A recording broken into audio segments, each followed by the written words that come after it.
Episode 2 for She-Hulk is just released, and I think it's a good continuation from where they left off last episode. As last episode, I was kind of shocked about how quick they moved forward the story, as I thought most of last episode would be her becoming She-Hulk, not her starting off as She-Hulk and her journey with Bruce Banner from there, and ending off last episode with the fight with Titania. And this episode started off straight with the coverage of the fight from Titania and She-Hulk, and with Jennifer's identity of She-Hulk being known to the public and the rest of the world now. And I thought that premise, as she doesn't want to be known as She-Hulk, she doesn't want to be a superhero, she wants to live a normal life, was a good idea to take the episode in, as someone that didn't really want to be in this life, but happened to just fall into it.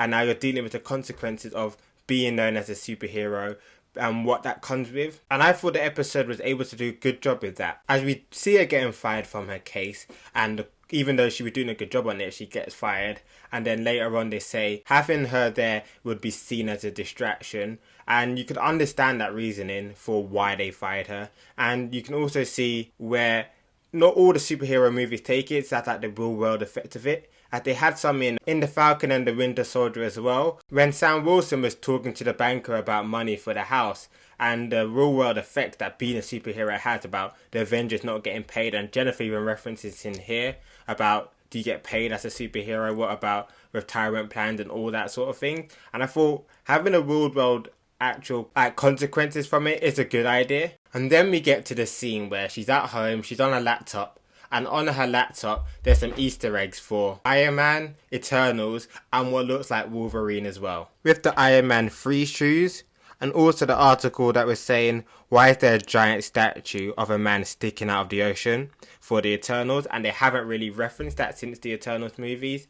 And people have been complaining about that, like why haven't they mentioned the giant celestial sticking out of the earth? But also in the sense that there wasn't really a place to mention that. You can't really just throw that in any movie. It had to be the right situation. So this is the first time they really mentioned it. And also, man fights with metal claws in a bar brawl. And that seems to be indicating Wolverine. And now that's the second Disney Plus project that we had that's referencing with the Fox Marvel characters that they took over. As we had in Miss Marvel, at the end of it, it was shown that she's a mutant. And now that we're seeing that the MCU are dropping a lot more of the Fox Marvel with the mutant mentions, with the Fantastic Four, and now with the Easter egg towards to Wolverine as well. They're getting a lot more comfortable with the idea of this pushing it forward now, with knowing that Fantastic Four's coming in Phase 6, and potentially it could be that we see Wolverine in a Phase 6 project. And then we move on to Jennifer. She's having dinner with her family, and they all now know that she's a superhero and that she's got fired from her job. And they're more or less used to it, as they had Bruce in the family as well. So they're used to having a superhero in their family. Now they've got Jennifer, and they're asking her all these questions about the superheroes, about Hawkeye as well. And then as we see in the post-credit scene, they're asking her to do all these stuff like lift the car and get all the bottles of water in. What I thought that was quite funny as well. And then Jennifer ends up getting offered a job at the Superhuman Law Division, and they want She-Hulk to be the face of it. And her first case will be working for Abomination, from where we see in the first Hulk movie, and we also saw in Shang-Chi as well. And going to visit him in prison as well. Then after taking the case, she talks to the Hulk, and it's the Hulk's so fine with it, saying that it was all in the past and that he was a different person then, and now everything's changed.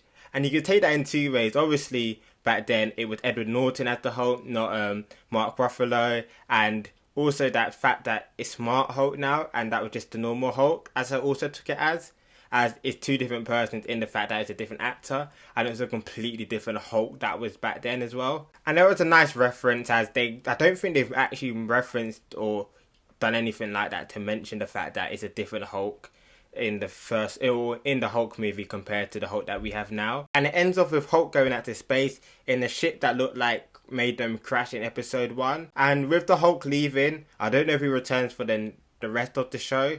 However, I would prefer if he didn't have a big role in this series, as we don't need Mark Ruffalo and the Hulk to like prop up the series. I'd want to see She-Hulk and Jennifer as herself and have her be the standout of the show, not have the Hulk there to support the show. As the Hulk coming back in like one-off episodes. If he comes back in like 2 or 3 more episodes, I can see that being fine with him helping out. But however, I wasn't sure what direction they were taking the Hulk in with this, if he was going to be in all the episodes.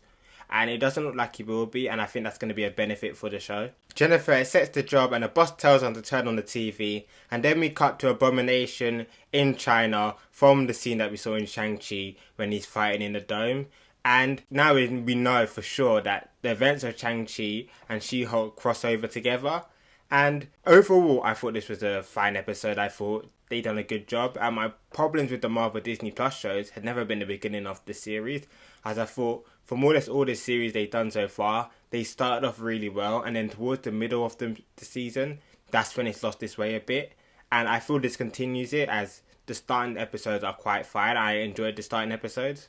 And now, based on what we've got in this episode, you can see how everything else is going to sort of map out in a way, as we have Jennifer as the head and the face of the superhuman like law division, and she's taken on Abomination. And now we've seen Abomination in China, and we know that Wong was in China with him, so that's a way that we can get Wong introduced as well, as Wong was with Abomination and Jennifer's with Abomination as well, so we can get Wong into that, as we know that Wong's meant to be in the series, and now you can see a clear path for him to come in naturally. And also with Daredevil, as now she's the face of the superhuman law division, and obviously Matt Murdock's a lawyer, you can see that natural path in towards where he now joins up with her. As I said in my review last week, I wasn't sure how they were going to get Matt Murdock into the show, but now you can see a path where he joins up, helps her with her superhuman law division, as obviously he's